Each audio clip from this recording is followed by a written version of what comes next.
In day-to-day duties, though, that his father does. And later today, you guys, we will actually see Queen Camilla out. She's also doing that balancing act. Prince William strips titles from Camilla's family after bullying scandal. The royal establishment faced a shocking moment at the time Jason Nauf sent an email to Prince William's private secretary about Meghan Markle's behavior. "I am very concerned that the Duchess was able to bully two PAs out of the household in the past year," Nauf wrote in his October 2018 communication. "These explosive allegations have created new waves in the ongoing royal drama." The controversy surrounding Nauf's statements about Meghan Markle continues unabated. The leaked bullying allegations created a deeply distressing situation before the famous Oprah interview aired. Prince Harry shared a heartbreaking revelation in his 2021 mental health documentary. "I was woken up in the middle of the night to her crying in her pillow because she doesn't want to wake me up because I'm already carrying too much." The atmosphere at Kensington Palace turned poisoned in 2018 as Harry noted that nerves were shattering. People were sniping. These tensions have led to lasting consequences. Harry's charity Centabale struggled financially after his departure from the UK. The charity's income fell to $2.39 million in 2020 and climbed back to $4.55 million by 2022. These allegations now tie into new reports of Prince William removing titles from Camilla's family members, raising questions about the monarchy's future. Jason Nauf breaks silence on Meghan Markle bullying claims. Jason Nauf, a former royal aide, broke his years of silence about Meghan Markle bullying allegations in February 2025. The New Zealander spoke during an unusual TV appearance. He had served as press secretary to both the Sussexes and the Wales, and still maintained connections to royal operations. Nauf's rare interview with 60 Minutes Australia. The 60 Minutes Australia interview became Nauf's first public discussion about the controversy. His 2018 email about Meghan's alleged mistreatment of staff had leaked to the media in 2021. He stood firmly by his original allegations during this unprecedented TV appearance. "I wouldn't change anything," Nauf stated unequivocally about his decision to document the alleged behavior. He added, "I think it's tough, but it's probably quite good. You know, as someone who has been helping other people through how to deal with the public eye, you probably had to take your own medicine sometimes." Nauf showed unusual openness despite his current professional ties to Prince William through the Earthshot Prize. He balanced his statements carefully and mentioned positive experiences among the controversies. "I'd worked really closely with the two of them and we had lots of great times," Nauf noted, referring to Harry and Meghan. "Working on their wedding was an amazing, magical experience and I wish them absolutely all the best with their lovely family." His 2018 email contained serious claims. "I am very concerned that the Duchess was able to bully two PAs out of the household in the past year. The treatment of X was totally unacceptable." The document also stated, "The Duchess seems intent on always having someone in her sights. She is bullying Y and seeking to undermine her confidence." Royal expert Tom Bauer revealed that one staffer allegedly told Nauf that encounters with Meghan made her feel sick. Others reportedly said, "I can't stop shaking and I feel terrified." Why his comments matter now? Nauf's TV appearance carries weight for several reasons. His public statement breaks the traditional royal staff code of silence. Newsweek called it an exceptionally rare move for a royal staffer. The interview emerged during ongoing tensions between the royal brothers. Nauf briefly touched on Prince William and Prince Harry's strained relationship. "It's very difficult to have this stuff play out in the public eye, but William's chosen to keep his thoughts on it private, and I think all of us who know him really have to respect that we should do the same." These comments bring attention back to allegations that Buckingham Palace never fully addressed publicly. The palace conducted an internal review of the bullying claims but never released the findings. This unresolved situation allows the controversy to surface again periodically. Meghan has always denied these allegations. Her team called the claims a calculated smear campaign based on misleading and harmful misinformation. A spokesperson also stated that Meghan was saddened by this latest attack on her character, particularly as someone who has been the target of bullying herself and is deeply committed to supporting those who have experienced pain and trauma. Nauf's words carry extra weight because of his unique position in the royal system. After his communications role, he led William and Kate's Royal Foundation before moving to William's Earthshot Prize initiative. His ongoing connection to the whale's work makes his public commentary especially notable. His decision to discuss these matters publicly, while still working with William, hints at approval from the Prince of Wales's circle. This further strains the already complex relationship between the royal brothers. What did Jason Nauf say about Meghan Markle in court? Beyond his bullying allegations, Jason Nauf became a key figure in Meghan Markle's legal battle against Associated Newspapers Limited, ANL, which publishes The Mail on Sunday. His court testimony changed the case's direction by revealing private communications that contradicted some of Meghan's previous statements. Knauf's role in the Mail on Sunday lawsuit. Knauf managed to keep strict neutrality in the lawsuit about publishing Meghan's letter to her father. His legal team told ANL they didn't want any part in the proceedings.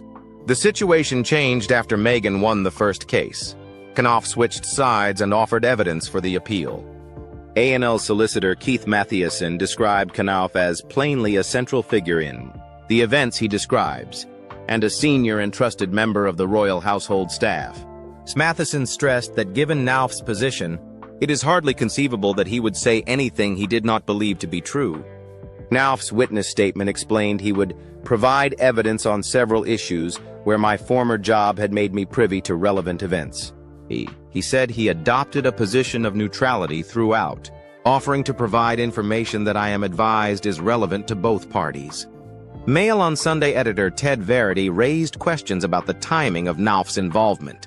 A source told them in September 2020 that Knauf had helped Meghan draft the letter to her father. Disclosure of Meghan's private messages. Knauf shared text messages and emails between himself and Meghan that showed her thoughts while writing the letter to Thomas Markle. Meghan told Knauf, "Obviously everything I've drafted is with the understanding that it could be leaked, so I have been meticulous in my word choice, but please do let me know if anything stands out to you as a liability."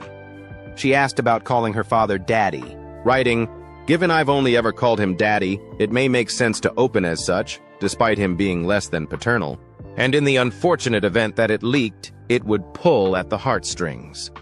After finishing the letter, Meghan wrote, "Honestly, Jason, I feel fantastic. Cathartic and real and honest and factual. If he leaks it, then that's on his conscience, but at least the world will know the truth. Words I could never voice publicly." The evidence showed Meghan took specific steps with the letter's format. Numbered the pages, 1-5, 2-5, etc., to show the letter's length. Each page ended mid-sentence, so no one could present any page as the end. Toiled over every detail which could be manipulated. On top of that, Knauf revealed communications that went against Meghan's previous denials about helping the authors of Finding Freedom. Added both Meghan and Prince Harry had approved working with the book's authors. Prince Harry wrote to Knauf, "I totally agree that we have to be able to say we didn't have anything to do with it." Meghan later admitted in her witness statement that Knauf had shared information with the book's authors with her knowledge. She told the court, "I did not have the benefit of seeing these emails, and I apologized to the court for the fact that I had not remembered these exchanges at the time. I had absolutely no wish or intention to mislead the defendant or the court." Notwithstanding that, Meghan said she did not want any of it to be published and tried to reduce the risk of manipulation if someone exploited the letter. She believed her father wouldn't leak the letter because it wouldn't show him in a good light. The revelations substantially affected the case. ANL stated that Mr. Knauf's evidence raises issues as to the Duchess's credibility. The Court of Appeal ended up dismissing the newspaper's appeal, calling Meghan's lapse, at best, an unfortunate lapse of memory. Prince William reacts to internal palace tensions. The internal email from Jason Nauf to Prince William's private secretary placed the future king right in the middle of growing palace tensions. The bullying allegations emerged, and William's role changed from distant observer to active participant in one of the most contentious royal scandals of recent years. Nauf's email to William about staff resignations. Jason Nauf directed his concerns to Simon Case, Prince William's private secretary. In October 2018, the communication contained serious allegations about Meghan Markle's behavior toward palace staff. I am very concerned that the Duchess was able to bully 2 PAs out of the household in the past year, Knauf wrote in his explosive message. He went on to say that the Duchess seems intent on always having someone in her sights, and claimed she was bullying Y name removed and seeking to undermine her confidence. The email described what Knauf called report after report from people who have witnessed unacceptable behavior toward staff members.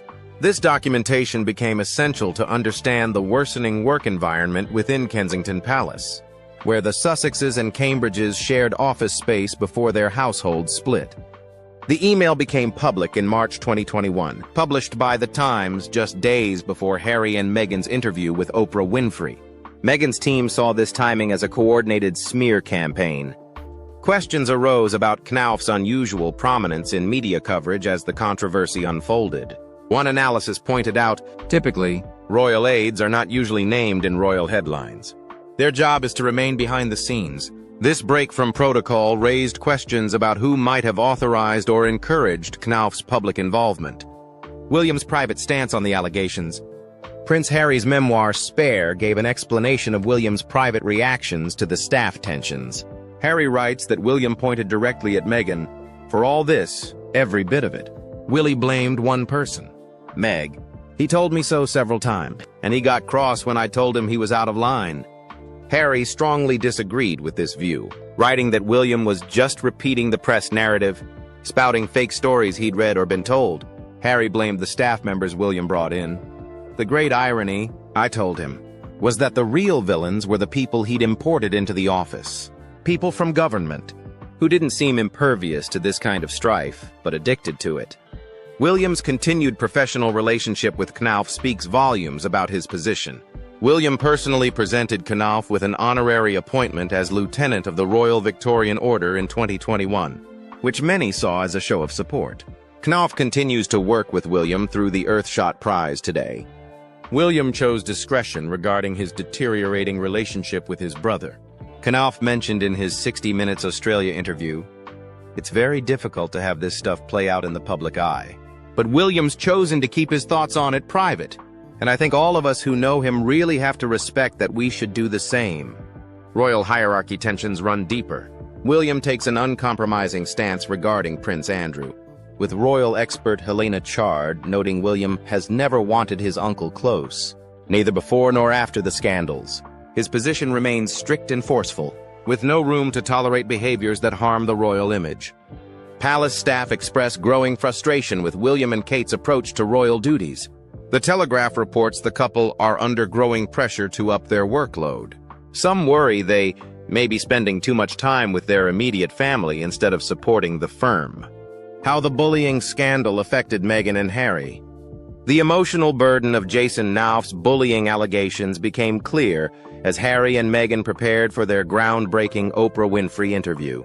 Palace complaints soon turned into public accusations that deeply affected the couple's personal and professional lives.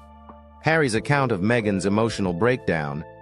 Prince Harry revealed Meghan's distress in his 2021 mental health documentary, The Me You Can't See. He found Meghan crying before the Oprah interview had aired because of the media's headlines, and that combined effort of the firm and the media to smear her. "I was woken up in the middle of the night to her crying in her pillow because she doesn't want to wake me up because I'm already carrying too much. That's heartbreaking." I held her. We talked. She cried, and she cried, and she cried. Harry's memoir, Spare, described Kensington Palace's toxic atmosphere in 2018. Nerves were shattering. People were sniping. In such a climate, there was no such thing as constructive criticism. All feedback was seen as an affront, an insult. More than once, a staff member slumped across their desk and wept. Harry disagreed with Prince William's claims about Meghan causing these tensions. He told me so several times. And he got cross when I told him he was out of line, Harry wrote. He just picked up on this press narrative and repeated fake stories he'd read or been told. The real culprits, Harry believed, were different. The great irony, I told him, was that the real villains were the people he'd imported into the office. People from government, who didn't seem impervious to this kind of strife, but addicted to it. They had a knack for backstabbing, a talent for intrigue, and they were constantly setting our two groups of staff against each other.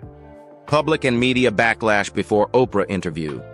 The bullying allegations surfaced just days before the Oprah interview, creating intense debate. Meghan's team called it a calculated smear campaign based on misleading and harmful misinformation. Her spokesperson said Meghan felt hurt by this attack on her character, especially since she had experienced bullying herself and supported others who faced trauma. The Guardian reported the palace's unusual decision to let its HR department investigate these claims. This move caught royal observers off guard.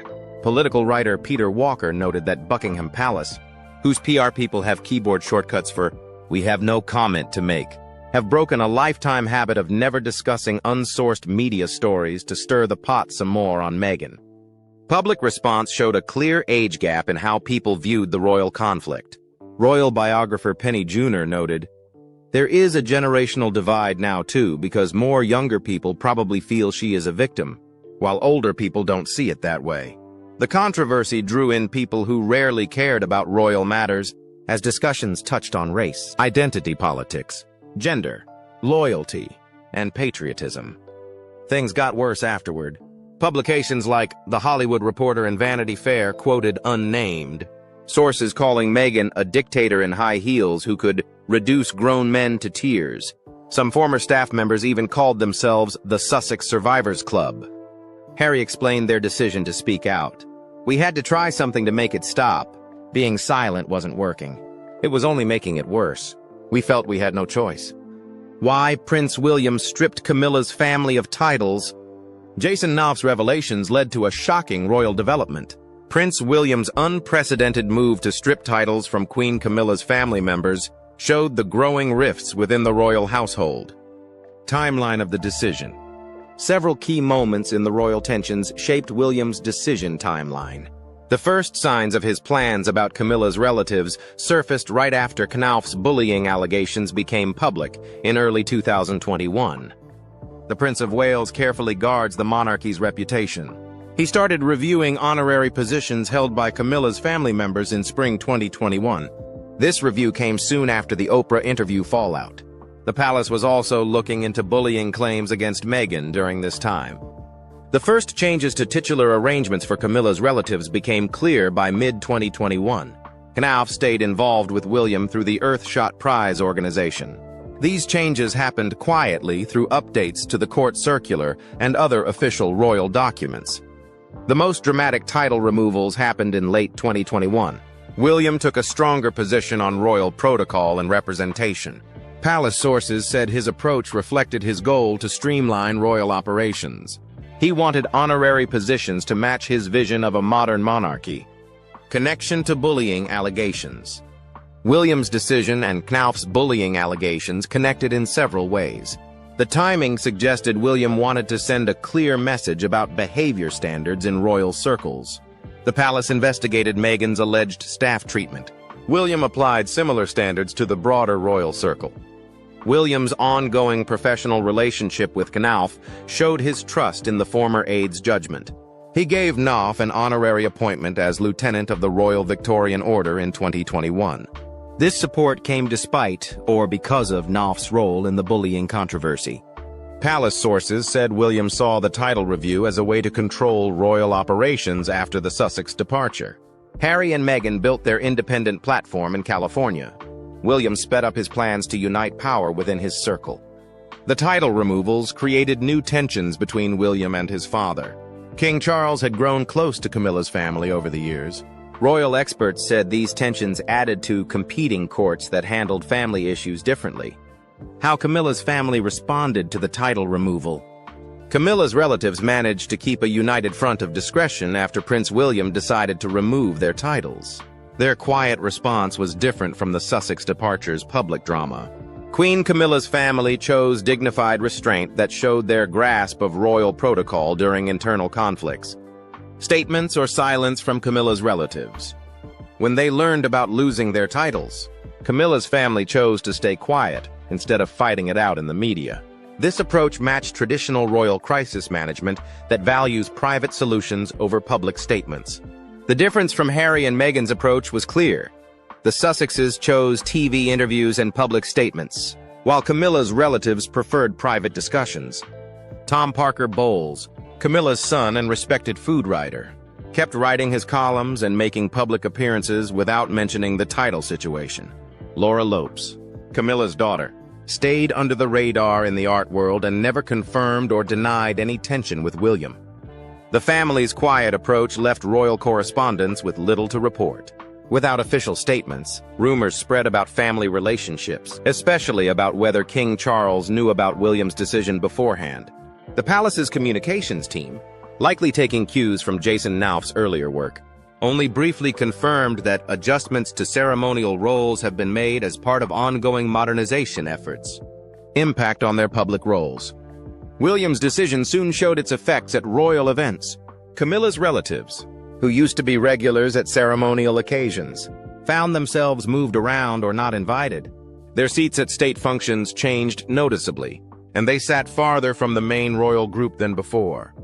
Of course, the biggest change showed in their reduced role in royal-connected charities. Several organizations quietly updated their websites and removed references to royal connections. These changes happened without explanation, creating tough situations for charity directors who had to answer questions about the new arrangements. The professional perks that came with being close to royalty dropped significantly. Speaking events, board positions, and social invitations, benefits that naturally came from their connection to Camilla, became rare. William's decision created waves throughout London's social and charitable circles, quietly reshaping who stayed in and who moved to the edges. Whatever these changes brought, no public fights broke out between Camilla's family and William's household. Everyone's careful silence suggested they wanted to keep this internal reshuffling from becoming another chapter in the ongoing royal story that started with Jason Nauf's crucial email about Meghan Markle. Where is Jason Nauf now, and what is his role?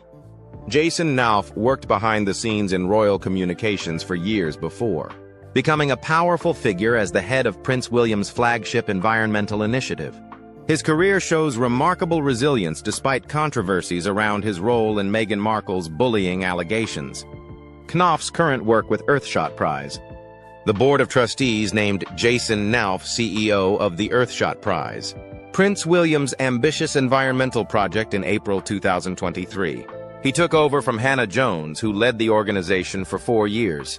William describes the initiative as a world-class organization with an incredible team delivering an annual prize. Nauf shared his excitement about the role. "I am honored to be appointed as the next CEO of the Earthshot Prize and look forward to working with our exceptional team and incredible Earthshot community to advance our mission of urgent optimism for our planet."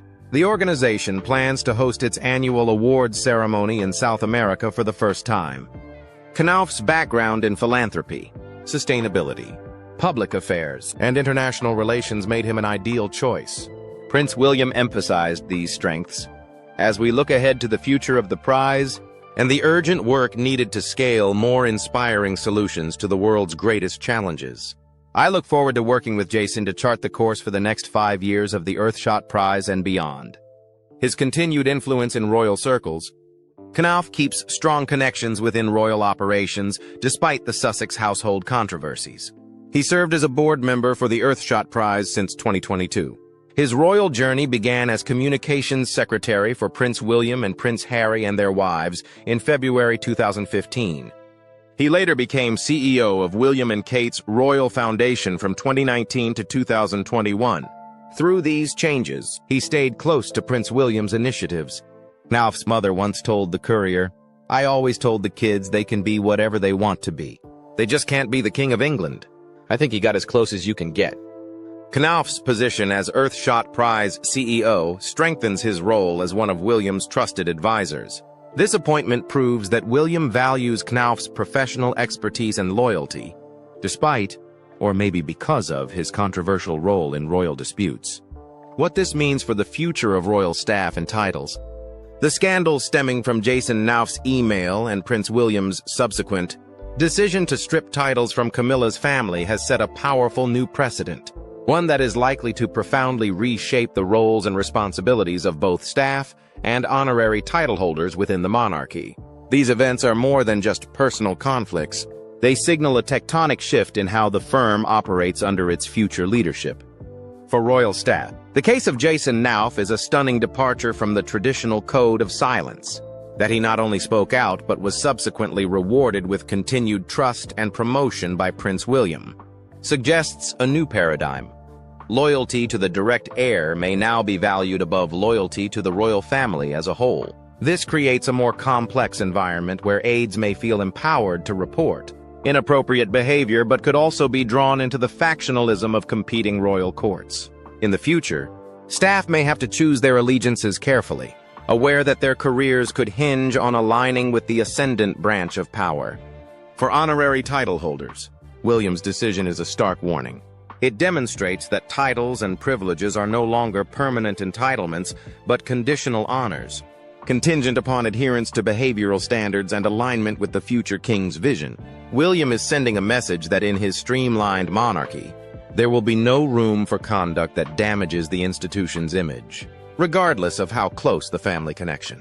This means honorary titles will increasingly be used as a tool to enforce discipline and maintain standards, rather than as mere ceremonial rewards. Ultimately, these events mark a consolidation of Prince William's power. He has shown himself to be a decisive leader, unafraid to make difficult choices to protect the stability and reputation of the throne. By rewarding loyalty in the case of Knauf and punishing what he perceives as a threat in the case of the bullying allegations and Camilla's family's titles, William is setting the rules for his future reign. The future of the monarchy under King William is likely to be one that is less tolerant of public-facing internal conflict and demands a higher standard of professionalism and allegiance from all involved.